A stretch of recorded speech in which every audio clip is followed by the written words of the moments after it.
Theory of separation of powers को क्यों मारना चाह रहे हैं?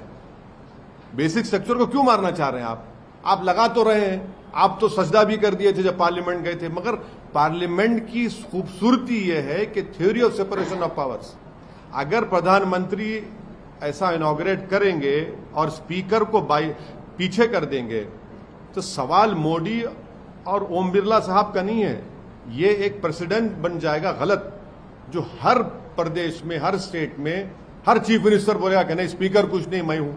तो फिर इंडिपेंडेंस ऑफ लेजिस्लेचर का क्या होगा? ये पॉइंट है। और आर्टिकल 53(1) पढ़ना चाहिए अपोजिशन पार्टीज को, और बोले जा रहे प्रेसिडेंट करे। अरे प्रेसिडेंट तो एग्जीक्यूटिव का हिस्सा है भैया, पढ़ा करिए थोड़ा आप लोग। आप हमसे नफरत करते हैं, करिए, कोई बात नहीं, मतलब पढ़ लीजिए। प्राइम मिनिस्टर ऑस्ट्रेलिया में विजिट कर रहे हैं, वहां के प्राइम मिनिस्टर ने उनको बॉस बोला है कि आपके बॉस कौन है? आप लोगों के बॉस कौन है? हमारे बॉस जनता है। आप लोगों के बॉस कौन है? आप पूछ लीजिए अपने आप से। जानते हैं पप्पा जी हैं आप लोगों के बॉस। हमारे बॉस जो है जनता है, जनता हमारे कोर्ट डाली। अब वो बोले नहीं बोले, मेरे को क्या करना है? उनसे जाके पूछिए ना। 12 घंटे का सफर है, चले जाइए प्लेन में। सर, एमनेस्टी इंडिया ने कर्नाटक गवर्नमेंट से कहा है कि हिजाब बैन पर जो रोक हम शुरू से इस बात का डिमांड कर रहे हैं कि हिजाब बैन अनकॉन्स्टिट्यूशनल है, जो बीजेपी की सरकार ने किया था। वो आर्टिकल 29 राइट टू कल्चर का ब्लेटेंट वायलेशन है, ग्रॉस वायलेशन है। ये हम शुरू से कह रहे हैं। कोई क्या कहता है नहीं कहता हमको मतलब नहीं। हमारा कंसिस्टेंट स्टैंड ये है कि राइट टू कल्चर एक अनफेटेड फंडामेंटल राइट है संविधान में, और मुझे उसका प्रोटेक्शन हासिल है। वो अनकॉन्स्टिट्यूशनल है, उस बैन को जाना चाहिए। सुप्रीम कोर्ट में भी जब ये 2 जजेस बेंच के पास गया तो 2 जजेस ने डिफरिंग ओपिनियन दिया, और एक फेवर में जो जजमेंट आया तो उन्होंने यही बात कही है। और आप कैसे रोकेंगे किसी को कपड़ा क्या पहने? कर्नाटक कांग्रेस बोलेंगे सर इसको बैन? मैं जो शुरू से बोल रहा हूं, उनको बोलने की क्या जरूरत है? जो संविधान पर हल ओत लिए हैं उनको संविधान का पासो लिहाज रखना चाहिए। कर्नाटक में नई कांग्रेस सरकार ने 5 अपने जो चुनाव के पहले के वादे थे उसको पूरा कर दिया, लेकिन बजरंग दल के ऊपर खामोश है बैन के ऊपर। आपने पहले भी सवाल उठाया था। नहीं, अभी तो हनीमून पीरियड चल रहा है।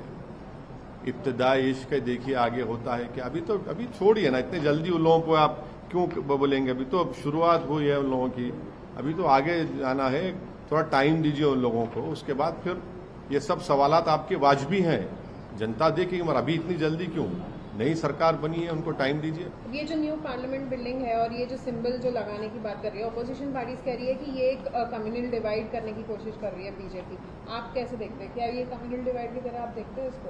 कम्युनिटीज को डिवाइड करने की तरह देखते हैं? मैं ये बोलूंगा कि जो भारत का संविधान बन गया था, और भारत के संविधान बनने के बाद उस किताब पर बड़े बड़े लोगों ने साइन की, जिसको हम अंग्रेजी में कहते हैं हमारे फोर फादर्स।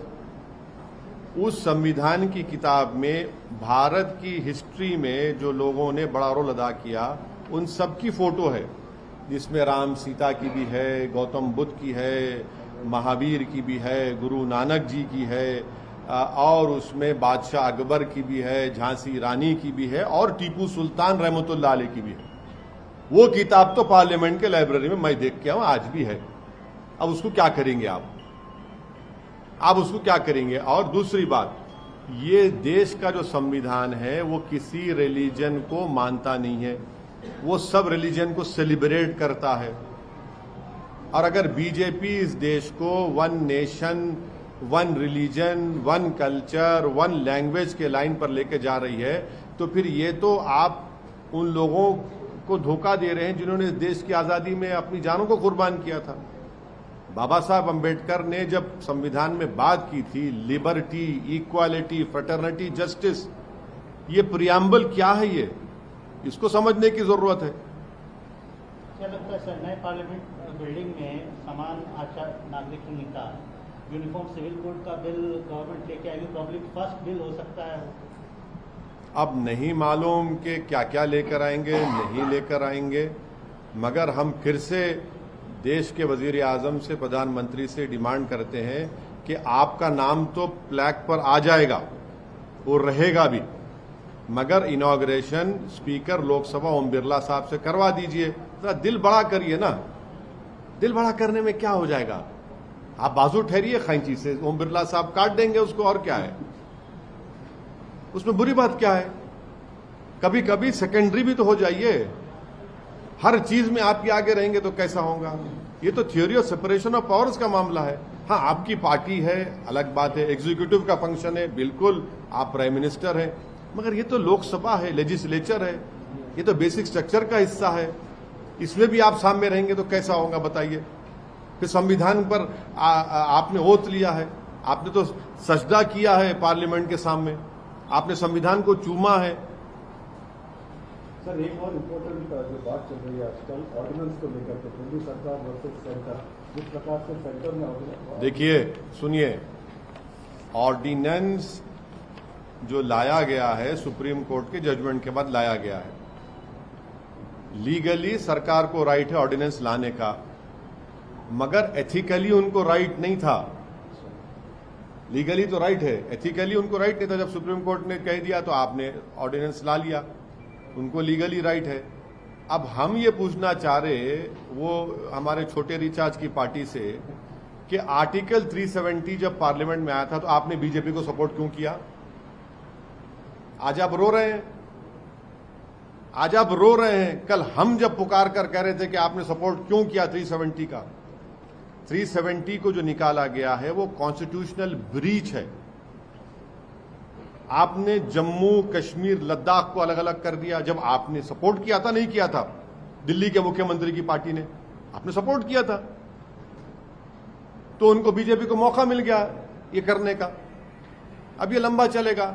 अब पार्लियामेंट शुरू, अब देखिए अब सुप्रीम कोर्ट खुलेगा, छुट्टियां शुरू होंगी, वहां पर जाएगा मसला ये, तो सरकार की तरफ से बोला जाएगा कि हम मानसून सेशन में बिल ला रहे। अब बिल आएगा, बिल में बीजेपी के ब्रूट मेजोरिटी है, बिल आ जाएगा, फिर सुप्रीम कोर्ट जाइए, चलिए जंग चलिए, वहां चलते रहेगी। ये देखिए, आप व्हाट, अंग्रेजी की कहावत है, what goes round comes around, ये उनसे हुआ है। आप 370 क्यों सपोर्ट किया बताइए? 370 आपने सपोर्ट किया ना, नहीं किया? अगर आप उस वक्त आपको ख्याल होता कि आप खुद एक यूनियन टेरिटरी में हैं और एक स्टेट को तोड़कर यूनियन टेरिटरी बनाया जा रहा है, तो आपके तो कान खड़े होना चाहिए थे कि तो हमसे भी होगा, ये सांप हमारे गले में डाला जाएगा। मगर आपको बड़ा, आपका सो कॉल्ड नेशनलिज्म पर आपको चलना था। सर, फिर से गाली पॉलिटिक्स हो रही है। अधीर रंजन चौधरी ने प्राइम मिनिस्टर को पागल मोदी बोल के बोला है। कौन? अधीर रंजन चौधरी। अब जो बोल रहे हैं उनसे पूछिए। मुझे तो इतनी गर्मी नहीं हो रही है, गर्मी जरूर है, मगर इतना तो गर्मी नहीं होनी चाहिए। वो जो बोल रहे हैं उनको उनसे पूछिए कि उन्होंने क्यों कहा है, भाई किस मूड में कहा है, क्या कहा है। मैं कैसा बोलूंगा? मैं तो ये कह रहा हूं कि प्रधानमंत्री दिल बड़ा करके स्पीकर लोकसभा से कह दें कि आप इसका इनॉग्रेट कर दीजिए, खत्म होगी बात। सर, कभी न कभी आप भी अब ये नए पार्लियामेंट में जाएंगे? हाँ, जाएंगे, बराबर जाएंगे। मैं, अरे उस ऑल पार्टी मीटिंग में तो मैंने ही कहा था, सुनिए, मैंने ही कहा था कि नई बिल्डिंग बनाइए। और उस मीरा कुमारी ने प्रपोजल भी उस वक्त यूपीए ने किया था, बाद में ड्रॉप हो गया वो। बिल्कुल मैं कह रहा हूं, नई पार्लियामेंट की बिल्डिंग की जरूरत है। आप लोग अंदर देखते नहीं है हम लोग कैसा बैठते हैं, कितनी मुश्किल होती है जब पूरे, अगर 450, 500 छोड़िए, अगर 450 मेंबर बैठे, कितना मुश्किल होता है जाना निकलने के लिए। तो नए पार्लियामेंट में गए सर, आप देखे कैसी बिल्डिंग है? नहीं, ये ना थी हमारी किस्मत, नहीं कि प्रधानमंत्री चले गए, वो खुद देखे हैं, फाउंडेशन स्टोन से लेके, एम्बलम से लेके, नई बिल्डिंग में जाकर आपने दबा दबा कर फोटो ली, आपने पूरा एक आधा घंटे का प्रोग्राम कर दिया आपने। तो हमारे को भी लिख जाते, तो अब तो जाना तो पड़ेगा। कोई पुरानी मेमोरी सर, पुराने पार्लियामेंट बिल्डिंग की, क्या ये देखिए, ये राजनीति में मेमोरीज काम नहीं करते। ये सब उस वक्त जवानी में जो आप होते तो अच्छा लगता है। ये राजनीति में आप हैं, आपको काम करने के लिए जा रहे हैं, आप मेमोरीज के लिए नहीं जाते। आपके ऊपर एक बहुत बड़ी जिम्मेदारी होती है कि आप उस रिस्पॉन्सिबिलिटी को डिस्चार्ज करें जो जनता ने आप